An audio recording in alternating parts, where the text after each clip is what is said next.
The forest was so still that even the sound of a falling leaf seemed to hesitate. Beneath the ancient Bodhi tree, Buddha sat unmoving, the air trembling faintly around him as twilight folded into night. His breath, soft as river mist, bridged the space between one heartbeat and the next. Then, from the horizon, a figure approached, not walking, but arriving, as if it had always been there. The world dimmed. The birds stopped mid-song. Before him stood Death, veiled in a cloak that shimmered with lost memories. "You have called me," it said, its voice both thunder and lullaby. Buddha opened his eyes, vast, compassionate, unafraid. "I called for no one," he replied. "Yet here you are. Perhaps you called yourself." Death's form wavered. "Few speak to me so. Few see you truly," said the Buddha, "for they only see the end, not the release." Silence settled between them like the first breath of creation, and the stars leaned closer to listen. "Do you know why I have come?" Death asked, its tone neither threat nor sorrow, but the tired curiosity of something eternal. Buddha's gaze softened. "Perhaps because you are tired of being feared." Death hesitated, a flicker of surprise crossing its endless eyes. Around them, the night thickened, yet in that darkness, a strange warmth bloomed. "I have taken kings, beggars, saints," Death murmured, "but none waited for me awake." Buddha smiled faintly. "All beings wait for you, but most are dreaming when you arrive." The veil of death shifted, revealing beneath it a faint shimmer of color. As though compassion had touched it for the first time, Death lowered its head, and from its cloak fell the sound of distant bells, lives ending somewhere in the vastness. "Every sound of ending echoes through me," it said. "Each cry becomes a weight, and there is no one to listen." Buddha tilted his head slightly. "Then tonight I will listen." A wind stirred. The stars shivered. "No one listens to death," it whispered. "They beg, they curse, they flee, but none stay." Buddha's eyes reflected both pity and peace. "Perhaps they run because they think you are the dark. But you are only the door." Death sat across from the Enlightened One, its shadow stretching long against the roots. "You speak as if I am sacred," it said. "You are," replied Buddha, "for without you, birth has no meaning." Death's laughter rolled low, like thunder in a distant valley. "And yet, they curse my name, because they cling," Buddha answered softly, "not to life, but to what they imagine it should be." Death grew quiet. For the first time, it felt the calm in Buddha's words, not as defiance, but as understanding. A mirror held gently to its own existence. As the night deepened, the forest began to hum with unseen life. Death spoke once more. "If I am sacred, then why do even gods tremble when I pass?" Buddha closed his eyes. "Because even gods have not yet learned to die." Death turned its gaze skyward, as if searching for something beyond stars. "And you?" it asked. "Do you fear me?" Buddha's voice was almost a whisper. "I see you." In that seeing, Death felt for the first time the strange ache of being known, not as terror, but as truth. The wind returned, gentle and slow, carrying the scent of new rain. The night deepened into a void so vast it seemed to hum. Buddha sat unmoving, eyes half-lidded, his breath forming halos in the cool air. Death's veil swayed, shimmering with scenes of countless lifetimes. Kings crumbling into dust, lovers fading into whispers. "You teach that all things are impermanent," Death said, voice echoing like a bell in an empty temple. "Yet you endure beyond decay." "How?" Buddha's lips curved in quiet humor. "I do not endure. I simply do not resist change." Death stepped closer, curious, as if drawn toward a light it had never known. But if all must pass, Death murmured, then even I will someday die. Yes, Buddha said gently, when all beings are free, even you will dissolve, not in pain, but in peace. Death turned, its veil flickering with faces that once called its name, some in fear, some in relief. They hate me because they do not understand me, it said. Buddha's gaze followed the faint glimmers of memory swirling through the air. They hate what they do not see clearly, he replied. They fear you because they love themselves too narrowly. Death's cloak rippled, revealing for a moment a child's laughter fading into silence. I have watched empires vanish, Death whispered, and yet I'm lonelier than any of them. Loneliness, said Buddha, is the shadow of separation. Come closer and see that even you are not apart. Death knelt before Buddha, its veil trailing through the grass like spilled shadow. If I were gone, it asked, would the world not rejoice? Buddha looked into its sorrow without judgment. The world might rejoice, he said softly, but soon it would forget how to cherish what it has. Without you, Death, there would be no meaning in dawn. The veil quivered, and for the first time, Death seemed small, not mighty, not feared, but weary and human. I do not wish to be feared, Death confessed. I wish to be understood. Buddha's eyes glimmered. Then tonight you shall be. Wind stirred through the body leaves, carrying a fragrance of rain-soaked earth. Death spoke again, its voice quieter now, uncertain. You speak of peace as though it were a place. Buddha shook his head. It is not a place. It is the space where nothing clings. Death turned its gaze to the horizon. Then what am I? You, said Buddha, ere the unclinging made visible. You are life's reminder that all things must open their hands. Death's veil shimmered, fragments of light breaking free like spirits released. For a moment, Death almost smiled. The night waned toward dawn. Death's form had grown thinner, as though the conversation itself had lifted some unseen weight. If I am to end, Death whispered, then who will close the eyes of the world? Buddha looked upward, where the first streaks of dawn burned gold through indigo clouds. No one, he said, for by then there will be no eyes, only seeing. Death watched him, the truth sinking like light into deep water. Then you do not fear me? Buddha's voice was calm, full of impossible kindness. How can I fear what has never been separate from me? Your eyes never been separate from me. Dawn spilled gently across the forest floor, bathing the body tree in liquid gold. Buddha sat motionless, his silhouette luminous in the morning haze. Death lingered beside him, softer now, its once opaque veil fluttering like breath. You said I will end when all beings awaken, Death murmured. Then tell me, what becomes of me when there is no one left to die? Buddha smiled, the curve of his lips carrying centuries of knowing. You will see what I have seen, that you were never a destroyer, only a mirror. When beings see you, they see the truth of impermanence, and in that truth, they awaken. Death tilted its head. So I am their teacher too. Yes, said Buddha. The most honest one. Death gazed into the pool's mirrored surface, seeing faces it had carried across eternity. Lovers parting, children sleeping, warriors sighing in final peace. All of them live again here, it said, touching the water's skin, and all of them fade. Buddha's voice flowed like wind through reeds. They do not fade, they return. The water that evaporates will fall again as rain. The song that ends will be sung anew. Death's reflection trembled, rippled, then cleared. So I am not the end, it whispered.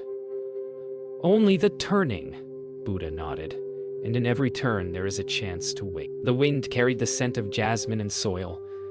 Death's veil shimmered faintly, no longer haunted but contemplative. "You make me sound beautiful," it said, almost shy. Buddha turned to it, his expression childlike in simplicity. "You are beautiful, when seen clearly." Death bowed its head, as though accepting a truth long denied. "Then why do they run from me?" Buddha touched his chest. "Because they have not met themselves. You only appear terrible to those who still believe they are separate from you." Death's veil drifted closer, wrapping around the air like a sigh. "Then perhaps I am the gate to seeing." "You are," said Buddha, "and I am the path that leads to you." A silence deeper than sound descended. Buddha closed his eyes and spoke without moving his lips. "You have lived as long as fear has lived. When fear ends, so will your burden." Death tilted its head, listening. "Then, if all awaken," it said, "I will vanish." "Not vanish," Buddha replied softly, "but return to where you came from. The stillness before breath." Death looked upward. The sun had risen fully, and for the first time its light did not burn. "I think," Death whispered, "I begin to remember that place." Buddha smiled. "Then you are already on the path home." The conversation lingered into the hush between moments. Death's form now barely held shape, more radiance than darkness. "If I fade, will you remember me?" it asked. Buddha's voice was soft as breath. "You are not something to remember. You are the pause that allows remembering to exist." Death smiled, and the forest brightened, as though the earth exhaled. Then perhaps, Death whispered, "We are not opposites, but companions walking the same path." Buddha opened his eyes, reflecting both dawn and dusk in one gaze. "Always," he said, "for every ending carries the seed of beginning." The day stretched into a silver afternoon, wind whispering secrets through the badai leaves. Death lingered at Buddha's side, its voice now tremulous, almost human. "I have seen mothers bury their children," it said. "I have heard the last breath of kings and the cries of widows. Every sound lives inside me." Buddha's gaze softened, the compassion in his eyes vast enough to hold every sorrow. "And still," he said, "you endure without hatred." Death's voice cracked. "But I am weary, Buddha. I do not want to be their ending anymore." The enlightened one looked toward the horizon, where sunlight met shadow. "Then perhaps you are ready," he said, "to see what you truly are." Death's veil trembled, as if wind passed through sorrow itself. "They curse my name," it said, "but I only open the door they have already built." Buddha listened. "Then your sorrow," he replied, "is not in what you do, but in what you wish to give. Yet cannot." Death turned sharply. "And what do I wish to give?" Buddha's eyes shimmered like moonlight upon still water. "Release." The word lingered, weightless and profound. Death shuddered, not from fear, but recognition. "Release," it repeated, almost as a prayer. For the first time since the beginning of time, Death felt its own longing for peace. The air grew heavy with stillness, as if the universe paused to listen.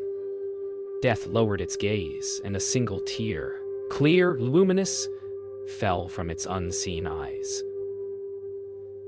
"I have never wept," it said, "not once in all eternity." Buddha reached out, his fingers grazing the air where that tear dissolved into light.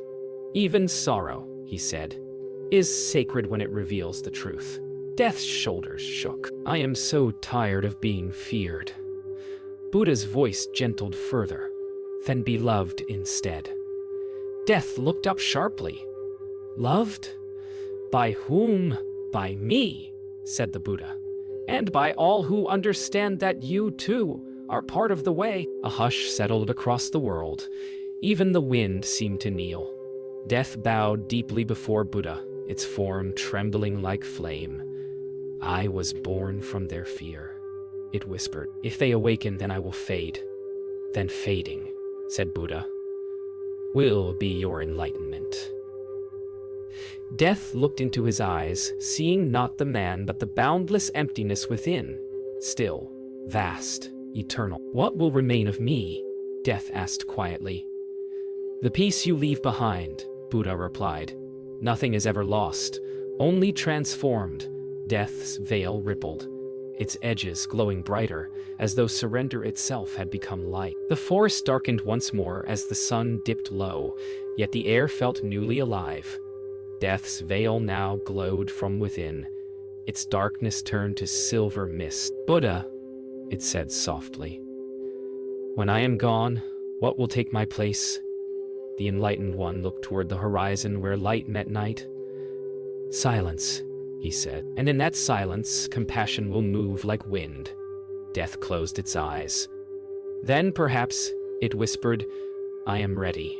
The body leaves, rustled, not as mourning, but as blessing. Buddha bowed his head slightly, his voice nearly a breath. Then you have learned the final truth. Even death can awaken. Night returned, soft and immense. Death, now only a shimmer of light within shadow, stood beside Buddha as the stars blossomed across the sky. You have shown me what I am, it said quietly.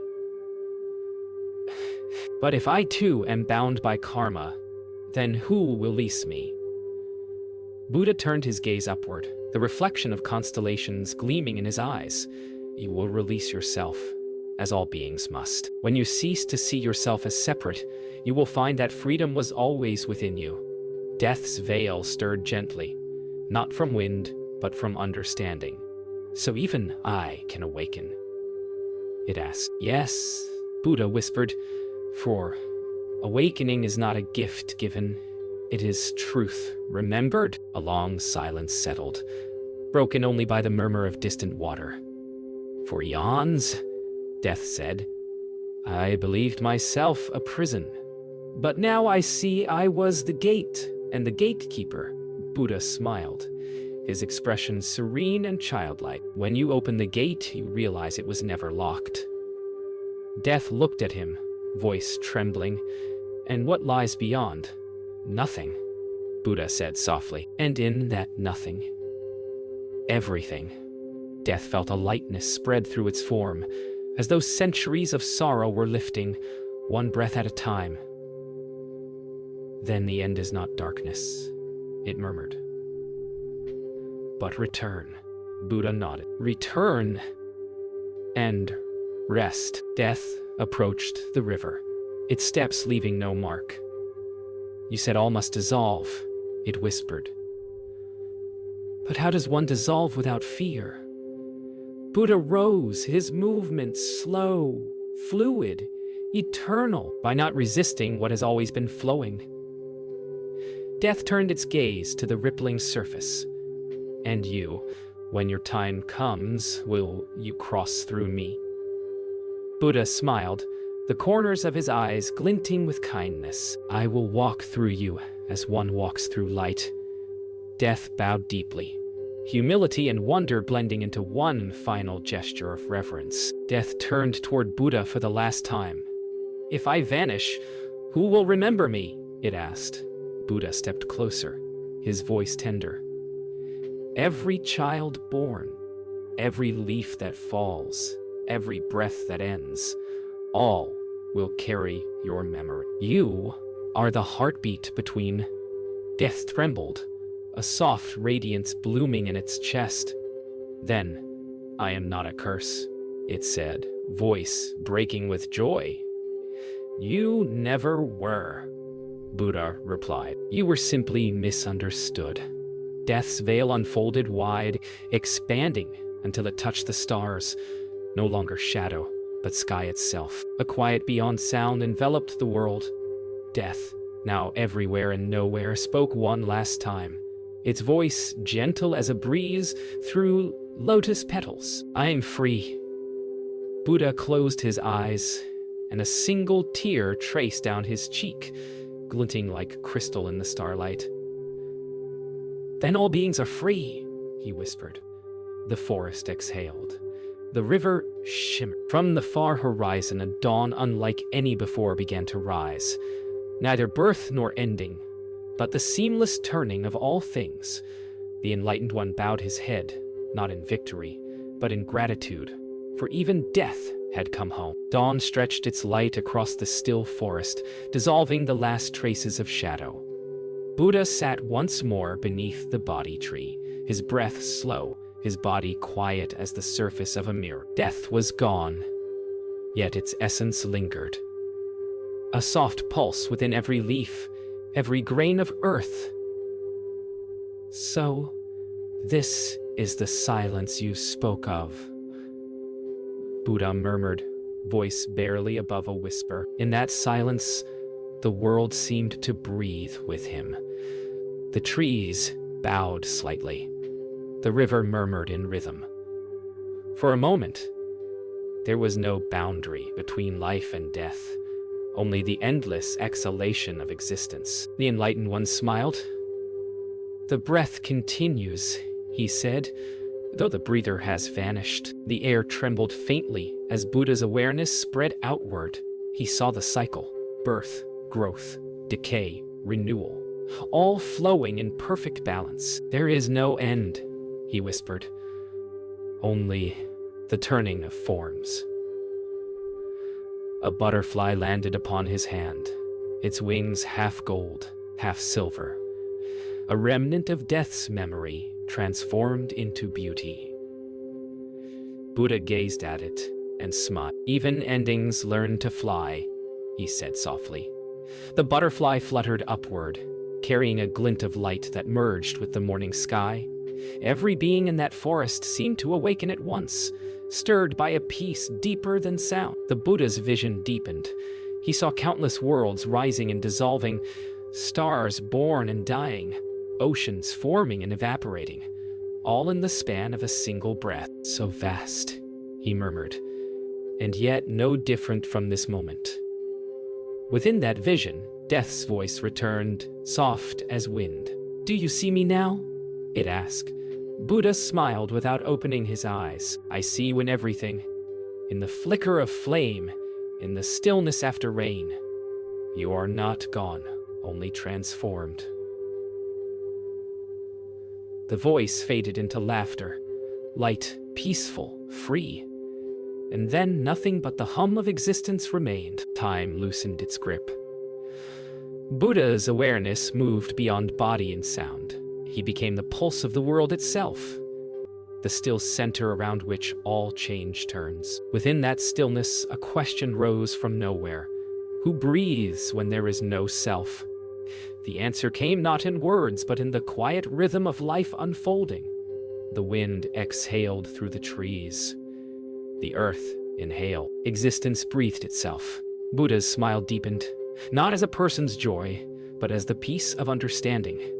In that peace, even thought dissolved. The sun climbed high, gilding the earth in brilliance. From the heavens to the smallest blade of grass, everything seemed to pulse with the same living rhythm. Buddha opened his eyes. There was no separation, no here or there, no living or dying. "So this is nirvana," he said softly. "The breath beyond breath." The wind stirred the leaves like whispered laughter. The river shone with light. Even the shadows smiled. In that single moment, all existence bowed to the stillness that needed no beginning and feared no end. The day ripened into quiet radiance. Buddha sat beneath the Bodhi tree, his gaze resting not on the world but through it, as though seeing the space where all things begin and end. A soft breeze brushed his cheek, and in that wind he felt death's presence once more, not as shadow but as serenity. "You have returned," he whispered. The air shimmered. "I never left," came Death's voice, now gentle, joyous. "I am in the rustle of leaves, the silence between heartbeats." Buddha smiled. "Then you have understood." "No," Death replied softly. "I have remembered. The forest exhaled, and even the sky seemed to smile. Death's voice carried the softness of wind through petals. I thought I was the end of things, it said, but now I see I was the pause between breaths. Buddha nodded, his expression tender. Without the pause, breath would be endless strain. You gave the universe rest. Death lingered, luminous and calm. Then even my silence was a part of the song. Yes, said Buddha, and every song needs silence to be heard. The wind sighed. The forest swayed. For the first time in eternity, Death's laughter sounded light, unburdened, human. The sun began its descent, and the sky turned to liquid amber. Death stood beside Buddha, gazing out at the horizon where gold met indigo. What will you do now? It asked. Teach, Buddha said simply. Teach them to see you not as an enemy, but as a friend. Death's light wavered, moved by something close to love. And what of you? It asked. When they forget again, Buddha smiled, serene and certain. Then I will return, as breath, as silence, as compassion, until all remember. Death bowed its head. Then my work is complete. The last rays of sunlight touched the leaves, and Buddha closed his eyes once more. Go now, he said softly. You are free. Death's form shimmered, trembling like a final note before silence. And you, it asked. I will remain until all beings awaken to the truth we have seen. Death's voice grew faint. Then I will wait for you beyond all endings. Buddha's tone was calm, radiant. Beyond all endings, he echoed. The wind lifted, carrying petals through the golden air, each one a farewell, each one a blessing. Night descended softly. The moon rose high, scattering pale light across the quiet forest.